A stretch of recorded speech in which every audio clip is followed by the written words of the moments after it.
Dan berikut list pinjol yang masuk Slik OJK. Ada beberapa bagian yang hanya masuk baru mulai sekitar tahun 2023. Nah, buat kalian semuanya yang memang ada galbay sudah 2 tahunan, sudah 3 tahunan, kalau sampai detik ini masih diteror, kalian bisa lihat list mana yang kalian galbaykan, bisa jadi dia sudah di auto lunaskan. Nah, kita akan bahas. Oke, assalamualaikum warahmatullahi wabarakatuh. Apa kabar teman-teman semuanya? Semoga semua dalam keadaan sehat walafiat ya. Di hari weekend ini semoga kalian diberikan kekuatan dan kesabaran dalam menjalankan apapun itu dalam kehidupan kalian. Oke teman-teman, kali ini saya akan membahas tentang beberapa pinjol ternyata sudah di auto lunaskan. Nah, kalau kalian masih ditagih juga sampai saat ini, kalian wajib pahami bisa jadi hutang kalian memang sudah lunas tetapi masih juga ditagih. Nah, kita akan bahas secara detail, tapi sebelumnya saya harapkan buat kalian semua yang sudah subscribe channel ini agar channel ini terus berkembang dan dapat memberikan informasi terbaik tentang dunia perpinjolan. Oke teman-teman, ini dia buat kalian.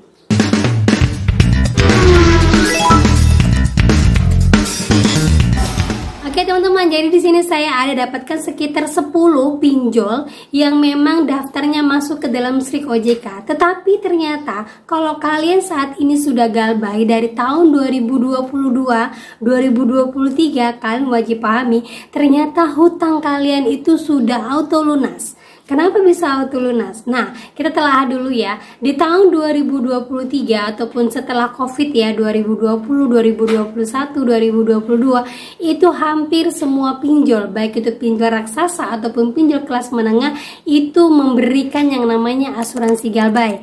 Tetapi dengan banyaknya asuransi galbay ini membuat orang-orang yang galbay makin banyak. Akhirnya menjelang awal tahun 2024, asuransi itu mulai ditiadakan untuk yang galbay, tapi lebih kepada lendernya saja. Nah, buat kalian semua yang memang galbay di pinjol-pinjol yang saya sebutkan ini, berarti kalau sampai detik ini kalian masih juga ditagih, berarti sudah dipastikan hutang kalian auto lunas dan kalian tidak akan terganjal di Slik OJK. Kok bisa ya? Nah, kita akan bahas satu persatu teman-teman ya. Kita akan lihat dulu beberapa pinjol ini kapan rilisnya, kapan ada di aplikasi, dan kapan dia masuk ke dalam Slik OJK. Ya, oke, yang pertama yang paling banyak sekali digunakan sama seluruh masyarakat Indonesia karena penggunanya paling banyak, yaitu adalah Shopee, S-Pinjam dan SPayLater.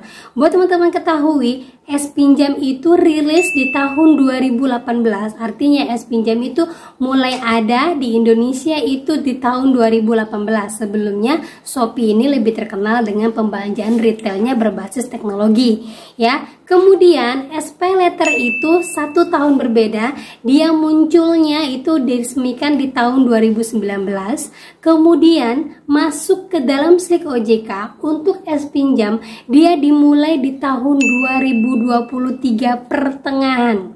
Nah, nih siapa yang galbay di awal-awal S-Pinjam? Ingat ya, kategorinya itu galbay adalah ketika kalian misalnya kalian pinjam di awal tahun 2023, kemudian kalian galbaykan di bulan Maret ya, Januari kalian pinjam, Maret kalian galbaykan karena kalian mau bayar, ternyata ekonominya juga belum naik. Nah, di pertengahan tahun 2023 atau sekitar bulan Juli, Agustus, September itu barulah masuk pencatatan S-Pinjam ke Slik OJK.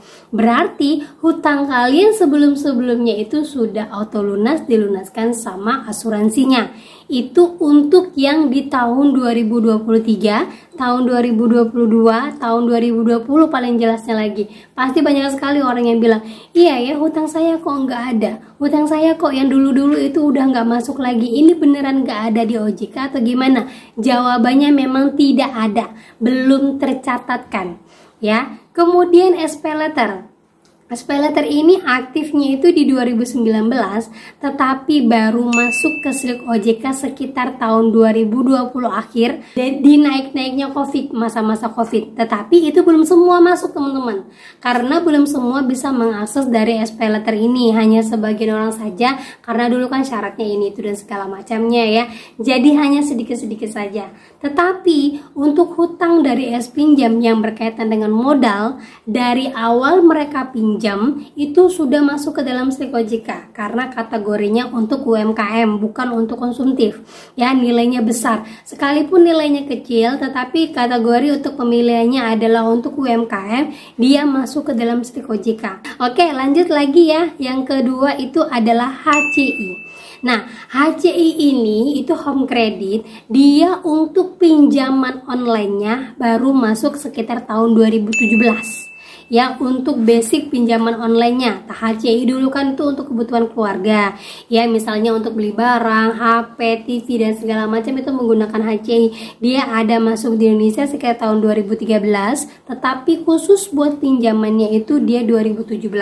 Terus kapan dia masuk ke dalam SLIK OJK-nya? Ternyata untuk masuk ke dalam SLIK OJK-nya dia mengikuti regulasi dari HCI yang Home Credit Multifinance di 2013. Jadi dia masuknya itu mulai di awal-awal 2018. Itu mulai masuk ke dalam SLIK OJK.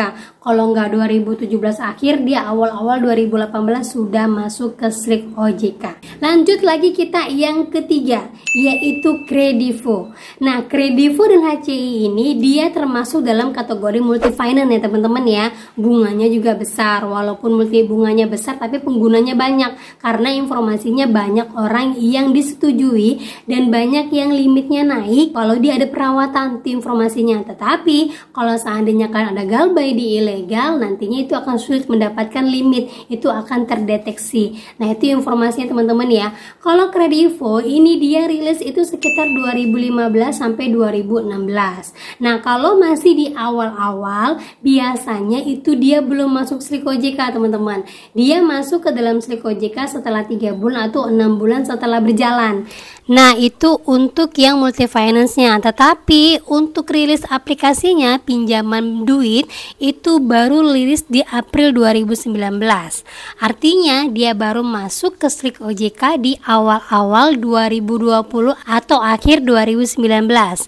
Nah, seandainya kalian melakukan pinjaman khusus untuk pinjaman online yang duit keluarnya gitu ya, bukan ngambil barang, kalau di atas dari 2019 bisa dipastikan itu belum masuk ke dalam SLIK OJK. Gitu teman-teman ya. Oke, lanjut lagi.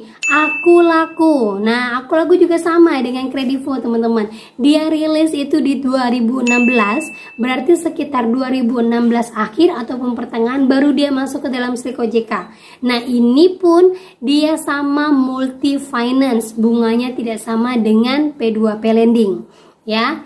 Lanjut lagi, Kredit Pintar. Dia itu rilis di tahun 2017 nih, banyak sekali yang 2017 teman-teman ya. Jadi Kredit Pintar ini mulai ada masuk di dalam SLIK OJK itu di akhir-akhir 2017. Kalau seandainya kalian punya sangkut paut di Kredit Pintar, kalian cek lagi. Biasanya kalau di awal-awal perilisan dia tidak ada masuk ke dalam SLIK OJK.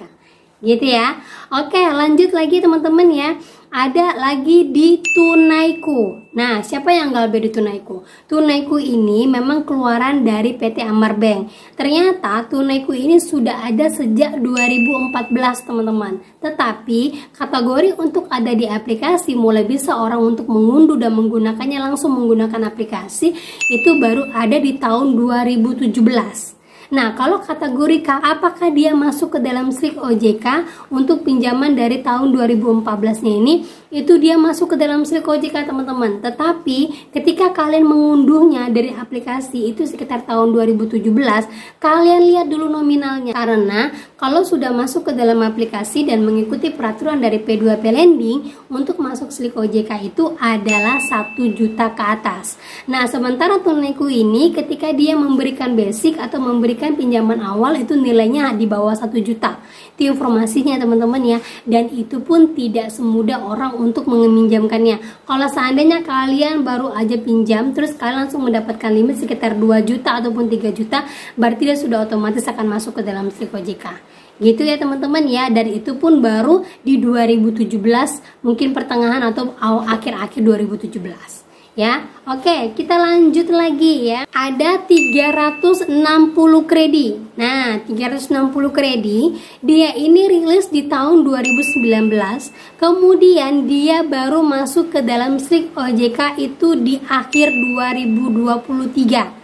Nah, yang kemarin-kemarin galbay mungkin sekitar 2023 awal 2022, coba cek deh. Kebanyakan semua orang menginformasikan tidak masuk ke dalam SLIK OJK. Ya, oke, lanjut lagi. Ada Samir, itu rilis di 2018. Kalau dilihat dari aplikasinya, Samir ini baru rilis di tahun 2022. Berarti bisa dikategorikan dia masuk ke dalam SLIK OJK-nya di akhir-akhir 2023. Jadi kalau kalian memiliki pinjaman di tahun 2022 ataupun sebelum Samir ini merilis aplikasinya, bisa dipastikan tidak akan masuk ke dalam SLIK OJK. Oke, lanjut lagi. Berarti untuk hutang yang 2020, 2022 itu tidak masuk ke dalam SLIK OJK. Cek lagi ya. Oke, lanjut lagi, ada Indodana. Nah, Indodana ini sering banget nih orang pertanyakan ya.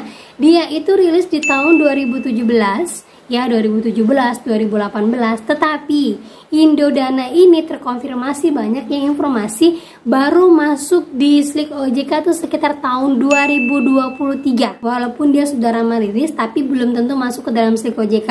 Karena ketika itu OJK mengatakan kepada lini-lini bisnisnya ini, kalian jualan dulu, nanti kalau masuk ke dalam SLIK OJK kita lihat dulu perkembangannya. Makanya kebanyakan zaman dulu yang khusus P2P lending bukan multi finance ya, itu baru memasukkan SLIK OJK-nya itu sekitar tahun 2023-an. Banyak sekali teman-teman ya. Nah, yang lanjut lagi itu adalah rupiah cepat. Ya, rupiah cepat itu dari tahun 2018 dan sama juga baru masuk di SLIK OJK itu di tahun pertengahan 2023. Nah, itu yang benar-benar masuk ke dalam SLIK OJK. Kalau seandainya hutang kalian galbanya sudah tahun 2022, biasanya hutangnya langsung diauto lunaskan. Ya, tidak masuk ke dalam SLIK OJK ini sudah terkonfirmasi dan sudah saya jalanin sendiri. Jadi buat teman-teman semuanya yang masih diteror hari ini, udah 2 tahun galbay, udah 3 tahun galbay, tapi diteror akhirnya deg-degan lagi, jangan khawatir. Rata-rata hutang kalian tuh sudah pada lunas semua teman-teman. Sudah tidak ada lagi pencatatan, cuman mereka hanya aji mumpung aja. Ya kalau dibayarkan alhamdulillah, nggak dibayarkan ya sudahlah, yang penting kita laksanakan tugas saja. Karena bagaimanapun uang kalian itu yang kalian galbaykan tadi sudah di cover sama asuransi sebelum-sebelumnya. Gitu teman-teman ya. Jadi jangan khawatir lagi, tetap positif aja, tetap untuk memperbaiki diri kalian, dan jangan lupa teruslah berusaha dan perbaiki perekonomian kalian. Oke teman-teman, itu dia yang bisa saya sampaikan buat hari weekend ini. Semoga menjadi mood booster buat kalian semuanya dan buat kalian lebih semangat lagi dalam beraktivitas. Akhir kata saya ucapkan Assalamualaikum warahmatullahi wabarakatuh.